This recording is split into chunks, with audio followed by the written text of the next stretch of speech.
اللهم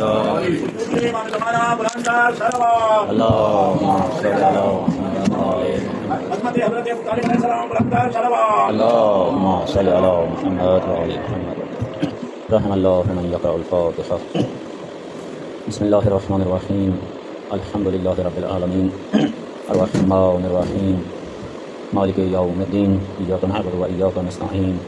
اهدنا الصراط المستقيم صراط الذين أنعمت عليهم غير المغضوب عليهم ولا الضالين. بسم الله الرحمن الرحيم. قل هو الله أحد الله الصمد لم يلد ولم يولد ولم يكن له كفوا أحد. اللهم صل على محمد وآل محمد. اللهم اغفر للمؤمنين والمؤمنات والمسلمين والمسلمات الأحياء منهم والأموات. تابع اللهم بيننا وبينهم بالخيرات إنك مجيب الدعوات إنك على كل شيء قدير. معطر کریں اپنی زبانوں کو ذکر درود کے ساتھ. اعوذ باللہ من الشیطان اللعین الرجیم. بسم اللہ الرحمن الرحیم.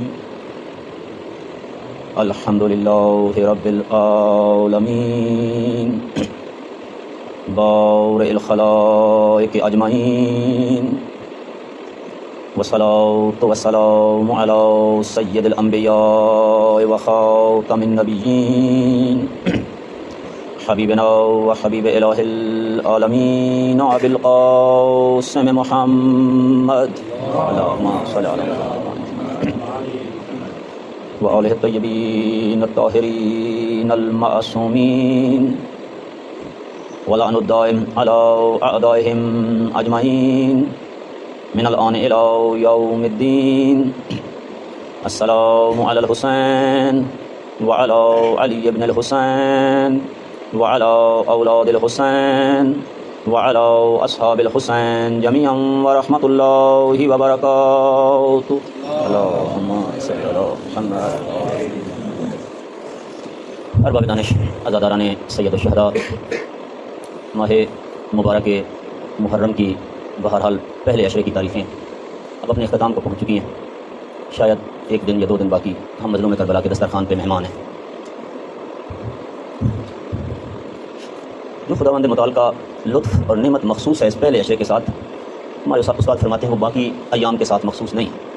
یہ پہلے 10 دن خاص 10 دن ہیں کہ جن میں رحمت الہی کا ایک منفرد انداز میں نزول ہوتا ہے. تو دعا ہے کہ خدا ہماری زندگی کا یہ آخری محرم قرار نہ دے اور یہ آخری محرم کا پہلا عشرہ قرار نہ دے، بلکہ خالق کائنات ہم کو اور تمام مومنین کو لمبی عمر عطا فرمائیں کہ سید الشہداء کے دسترخوان سے اس قدر مستفیض اور فیض یاب ہوں کہ جیسے خود خداوند متعال کی مرضی ہے. پالنے والے اسلام و مسلمین کی مدد فرما، مسلمین جہان کو وحدت، سربلندی، سرفرازی نصیب فرما. دشمنان اسلام کے شر کو خود ان کے اپنے طرف واپس لوٹا. محمد و آل محمد کے صدقے والی دوران یوسف زہرا حجت خدا کے ظہور میں تعجیل فرما. مولا کے آوان و انصار میں شامل ہو کر نصرت ایمان کرنے کی توفیق عطا فرما. بانی مجلس سید قبلہ اظہر شاہ صاحب اور جتنے بھی مومنین ان کے ساتھ کوآپریٹر ہیں، تمام مومنین کی یہ زحمات، یہ خدمات اپنی بارگاہ میں قبول و منظور فرما اور جناب سیدہ کی بارگاہ سے ان تمام مومنین کو وسیع اجر عطا فرما. دعاؤں کی قبولیت کے لیے، حاجات کی برابری کے لیے پڑھے صلوات محمد و آل محمد کی ذات پر. بہرحال آہستہ آہستہ مصائب کی تاریخیں آ رہی ہیں اور ان ایام میں فضائل کم ہوتا چلا جاتا ہے، محدود ہوتا چلا جاتا ہے، یہاں تک کہ عاشور کے دن فقط مصائب حسینی ہی بیان کیے جاتے ہیں. تو یہ صدقہ ہے حسین علیہ السلام کے مصائب کا کہ ہم فضائل سن لیتے ہیں، ورنہ تو مجلس کا مطلب ہے مصائب حسینی کو آ کر مومنین کو سنانا اور غم حسین میں بیٹھ کر گریہ کرنا. یہ مولا کی مصائب کا صدقہ ہے کہ ہم یہاں سے قرآن بھی سنتے ہیں، یہاں سے حدیث بھی سنتے ہیں، یہاں سے روایات بھی سنتے ہیں اور دیگر عقل و منطق پہ مبنی جو باتیں ہیں، فقہ کی باتیں ہیں وہ بھی سنتے ہیں، عرفان کی باتیں بھی سنتے ہیں. تو یہ مولا کے صدقے میں سارا کچھ ہے، ورنہ اصل چیز جو ہے وہ مظلوم کربلا پہ رونا اور رلانا ہے. تو بہرحال میں نے کل عرض کیا کہ عموماً ہمارے معاشرے میں اور خصوصاً ہمارے عالم تشیع میں یہ فکر پائی جاتی ہے کہ امام مجتبیٰ علیہ الصلوۃ والسلام جو ہیں انہوں نے امیر شام سے صلح کر لی تھی، شاید وہ ڈر گئے تھے، جبکہ امام حسین بہادر تھے، وہ یزید سے جا کے ٹکرا گئے تھے. یا پھر یہ کہا جاتا ہے کہ امام مجتبیٰ علیہ الصلوۃ والسلام جو ہیں وہ اس زمانے کے حالات کو اس طرح نہیں سمجھ رہے تھے جیسے سمجھنا چاہیے تھا. یہ کہا جاتا ہے کہ انہوں نے اپنے بابا کی روش کے خلاف اپنی روش اور اسٹریٹجی بنائی، کیونکہ وہی بندہ جس بندے کے ساتھ ان کے بابا نے جنگ کرتے کرتے اپنی زندگی دے دی، اسی بندے کے ساتھ جا کے امام مجتبیٰ نے جو ہے وہ صلح کر لی. اور اس کے علاوہ جو دیگر مولا کی کردار کشی کی گئی تاریخ اسلام میں، کہ کسی نے کہا 1000 شادیاں کر لیں، کسی نے کہا انہوں نے زر و دینار معاویہ سے لے لیا، کسی نے کہا کہ انہوں نے جو طرح طرح کی چیزیں، طرح طرح کی باتیں جو پوری تاریخ میں. اور یہ ضروری ہے کہ ہر وہ تاریخ ساز انسان، عظیم انسان کہ جس کو پروردگار نے عزت دی ہے اور وہ واقعاً ایک قہرمان تھا، واقعاً ایک شجاع تھا، بہادر تھا اور اپنے خط پہ قدم آخر کھڑا رہا، لازمی نہیں کہ پوری کائنات ان کی مداح خان اور حقدار ہو جائے. اس ذات کے دشمن ہوتے ہیں، عموماً ایسی ذات کے زیادہ دشمن ہوتے ہیں. ایسے لوگوں کے حاسدین، غاصبین، فاسقین، ظالمین، جاہلین زیادہ دشمن ہوتے ہیں. جہالت کا کیا تعلق ہے ایسا مجتبی کی مداحی کرے اور ان کی غلامی کرے. فاسق کا کیا تعلق ہے کہ وہ در بطول پہ آ کر کہے کہ یہ گھرانہ سچا ہے. فاسقی کا اور دنیا کا آدمی ہے، بطول کا دروازہ پاک و طاہر و مطہر لوگوں کے ساتھ جڑا ہوا ہے. جناب سیدہ کا دروازہ کو جا، فاسقین کو جا، غاصبین کو جا، ظالمین کو جا. تو یہ لوگ آ ہی نہیں سکتے. جب آ نہیں سکتے تو کیا کرتے ہیں؟ اس وقت اس گھرانے کی کردار کشی کرتے ہیں. کچھ بھی نہ کر سکے تو ان کا جو اسٹیٹس اللہ تبارک و تعالیٰ نے ان کو دیا اس کو گرانے کی کوشش کرتے ہیں.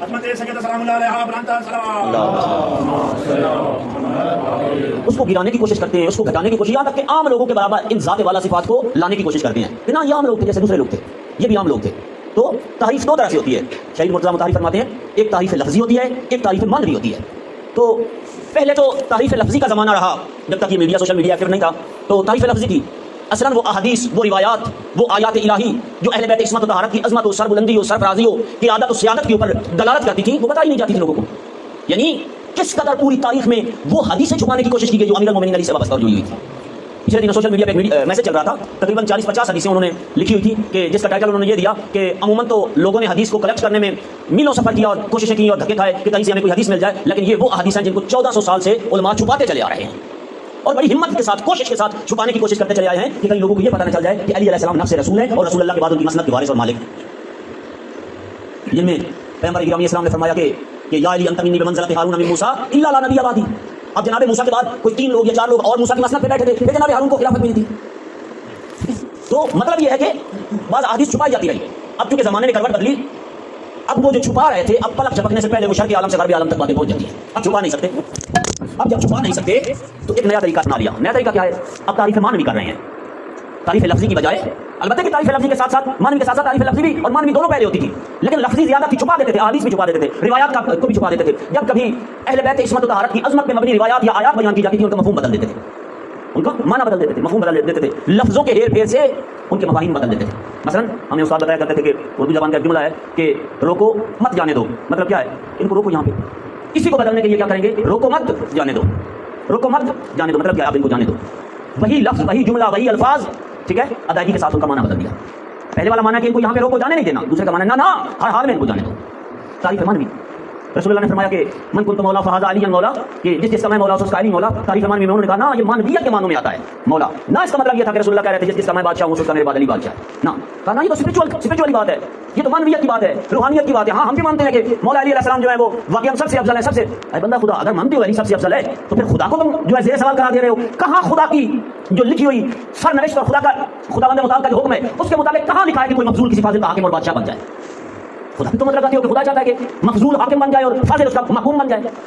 یہ مرضی الہی کے خلاف ہے، یہ مشیت پروردگار کے خلاف ہے، یہ حکم خداوندی کے خلاف ہے کہ کوئی محکوم. مطلب کیا ہے؟ مطلب یہ میں صاف لفظوں میں آپ سے بات کروں، مطلب یہ 5 سال کے بچے کو آپ اپنا سربراہ بنا دیں اور یونیورسٹی کے پڑھے ہوئے ویل ایجوکیٹڈ پروفیسر جن کی نیشنل انٹرنیشنل افیئرز کے اوپر گہری نظر ہے، ان کو کہیں آپ نے 5 سال کے بچے کی ابتدا اور اطاعت کرنی ہے. یہ عدالت ہے؟ یہ انصاف ہے؟ اللہ اس پہ راضی ہے؟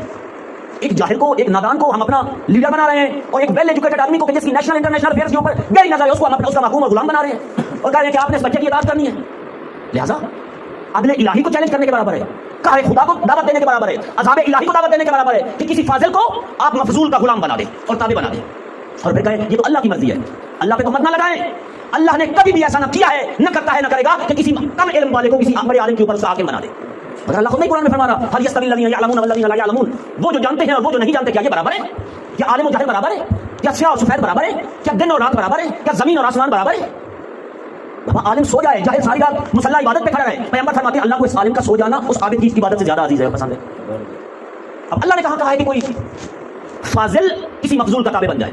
لہذا آج جب زمانے کی کمر بدلی اور وہ جس کو 1400 سال سے چھپایا جا رہا تھا آج اس کو چھپانا مشکل ہو گیا تو اب تعریف معنوی بھی شروع کر دی کہ پیغمبر نے کہا تھا من کنت مولا فہذا علی مولا، لیکن اس کا معنی یہ نہیں تھا کہ جس کا میں بادشاہ اور حاکم ہوں میرے بعد اس کا علی بادشاہ اور حاکم ہے. اس کا معنی یہ تھا کہ وہ معنوی انداز میں کہا تھا کہ جس کا میں معنوی پیشوا ہوں اس کا یہ بندہ خدا. کیا رسول فقط معنوی پیشوا تھے؟ کیا رسول اللہ فقط نماز پڑھانے کے لیے پیشوا تھے؟ اور باقی ہم کہتے ہیں تم لفظوں کو اطاعت کر لو، جس طرح کے رسول پیشوا تھے اسی طرح کا علی کو پیشوا مان لو. بات ختم. پیغمبر نے کوئی لفظ بدلے نہیں، فرمایا میں بھی مولا میرے بعد علی بھی مولا. بات ختم. جس طرح اگر رسول اللہ فقط نماز پڑھانے تک سے مولا تھے تو ٹھیک ہے ہم مان لیتے کہ علی نماز پڑھانے تک کے مولا ہے. اگر فقط دینی جنگا میں مولا تھے ہم بھی مان لیتے ہیں ٹھیک ہے دینی جنگا میں مولا تھے. لہٰذا تاریخ میں یہ ظلم ہوتا چلا آیا کہ جو ہے فاضل کو مفضول کے تابع کر دیا. جب فاضل کو مفضول کے تابع کیا تو انجام یہ نکلا جو آج میں اور آپ دیکھ رہے ہیں. دنیا میں کتنے مسلمان ہیں, کتنے ممالک ہیں مسلمانوں کے, لیکن عزت کیا ہے مسلمانوں کی؟ آج کفار و مشرکین و یہود و حنوت کے جوتوں کے سامنے لیٹے پڑے ہیں. مگر اس کے علاوہ کچھ حقیقت کسی میں طاقت ہے کہ وہ امریکہ کی طرف آنکھیں بلند کر کے سر اونچا کر کے بات کر سکے؟ معاف کیجیے گا, ان کی مداحی کریں گے, چاپلوسی کریں گے, خوشامد کریں گے, لیکن ان کے ظلم کو ظلم کہنے کی طاقت نہیں رکھتے. کیوں ہے ایسا؟ کدھر گئی وہ دولت ایمانی, کدھر گیا وہ جذبہ ایمانی, کدھر گیا وہ جذبہ شہادت, کدھر گیا وہ اسلام, کدھر گیا خدا پہ یقین اور ایمان کہ آپ کے اندر باطل کو باطل کہنے کی طاقت بھی نہیں ہے. 80,000 مسلمان مرد و زن و بچہ و جوان و بوڑھا غزہ کے اندر اسرائیل نے قتل کر دیا, خون کی ندیاں بہا دی. کدھر گیا تمہارا دین کہ تمہیں ان کو چھڑانے کی طاقت تو کیا, ظالم کو ظالم کہنے کی طاقت بھی تمہارے اندر نہیں.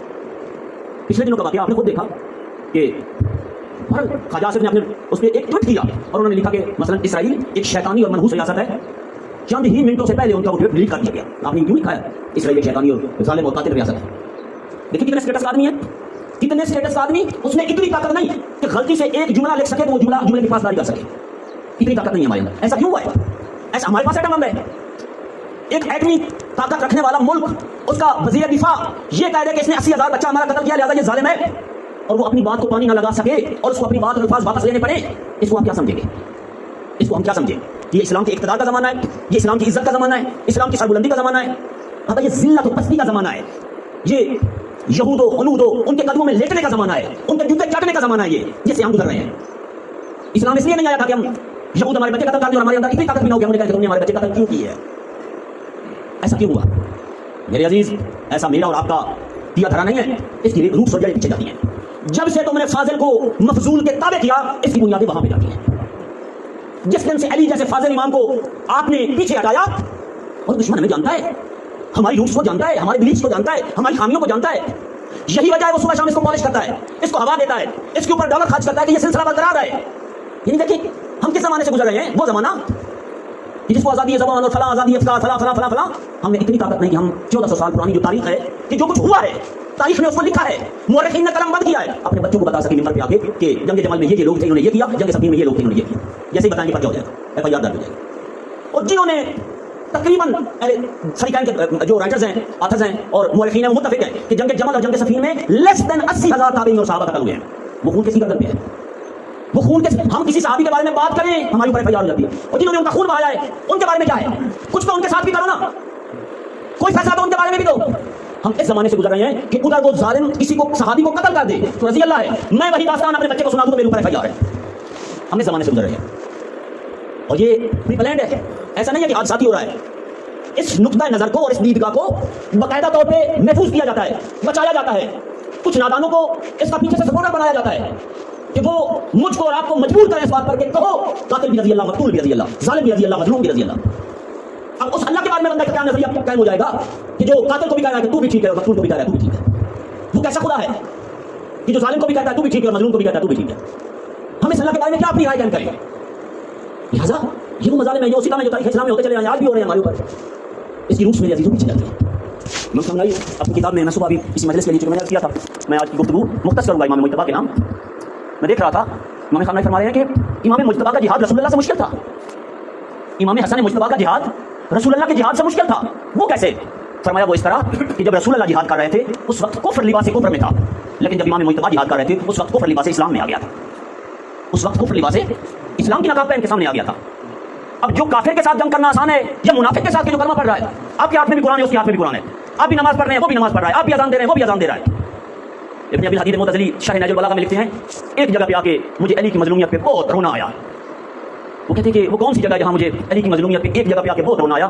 کہا کہ وہ مقام ہے کہ جنگ صفین ہو رہی تھی, ایک شخص علی کے پاس آ گیا اور آ کے کہا کہ یا علی, آج دوپہر تک تو میں بہرحال آپ کے ساتھ تھا, لیکن دوپہر سے لے کر اب جب شام ہوئی ہے تو میں تذبذب میں ہوں, مجھے سمجھ نہیں آ رہی کہ آپ حق پہ ہیں یا امیر شام حق پہ. انہوں نے فرمایا وجہ, کہا کہ وجہ یہ ہے کہ آپ بھی اذان دیتے ہیں وہ بھی اذان دیتے ہیں, آپ بھی نماز پڑھتے ہیں وہ بھی نماز پڑھتے ہیں, آپ بھی قرآن پڑھتے ہیں وہ بھی قرآن پڑھتے ہیں, آپ بھی لا الہ الا اللہ محمد رسول اللہ کہتے ہیں وہ بھی لا الہ الا اللہ محمد رسول اللہ کہتے ہیں, تو مجھے تو یقین نہیں آ رہا کہ میں آپ کا ساتھ دے کے حق پہ ہوں یا باطل پہ ہوں, مجھے سمجھ نہیں آ رہی, میں کیا کروں. مولانا نے فرمایا کہ بندہ خدا وہ عمار دیکھ رہے ہیں, عمار.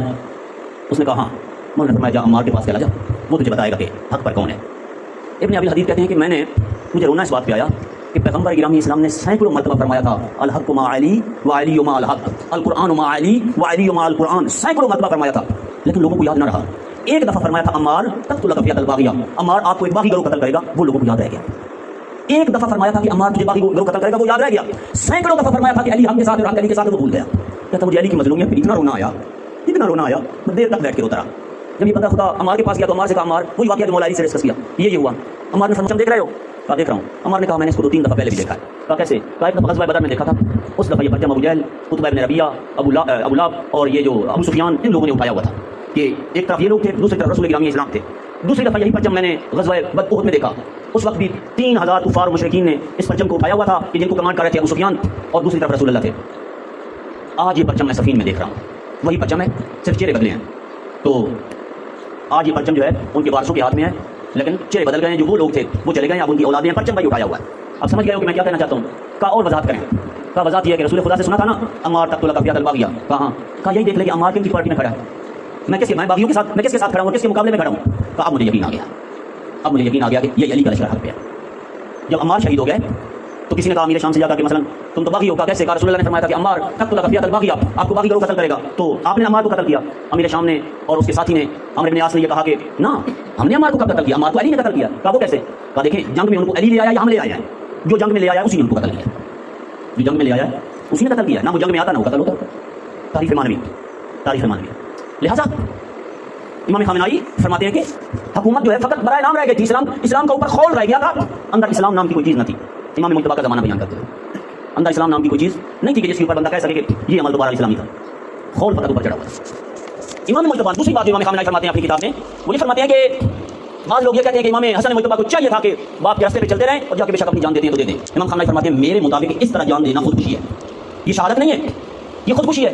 ایک بندہ دیکھ رہا ہے کہ سامنے والا احمق نشے میں دھوتا ہے، اس کو بے خبر کو اپنی خبر نہیں، وہ میری کیا پرواہ کرے گا؟ بھائی ایک نشہ شراب پی کے سڑک کے اوپر بے ہوش آدمی ہے اور میں جا کے اسے کہوں تو نے شراب کیوں پیا ہے، جس کو اپنی فکر نہیں وہ میری بات پہ امر بالمعروف اور نہی عن المنکر پہ عمل کرے گا۔ اس کا مطلب ہے کہ آب علم مجمار، خود کو موت کے پیش کرنا۔ امام خامنائی فرماتے ہیں ایسے حالات میں اگر امام مجتبیٰ قیام کرتے یہ شہادت نہ ہوتی، یہ خودکشی ہوتی۔ توجہ فرمائیں آپ مومنین، یہ شہادت نہ ہوتی، یہ امام مجتبیٰ کی خودکشی ہوتی۔ اگر وہ ان حالات میں کہ جو کل میں نے آپ کی خدمت میں 12 کچھ پیش کیے، امام مجتبیٰ نے کیا کیا؟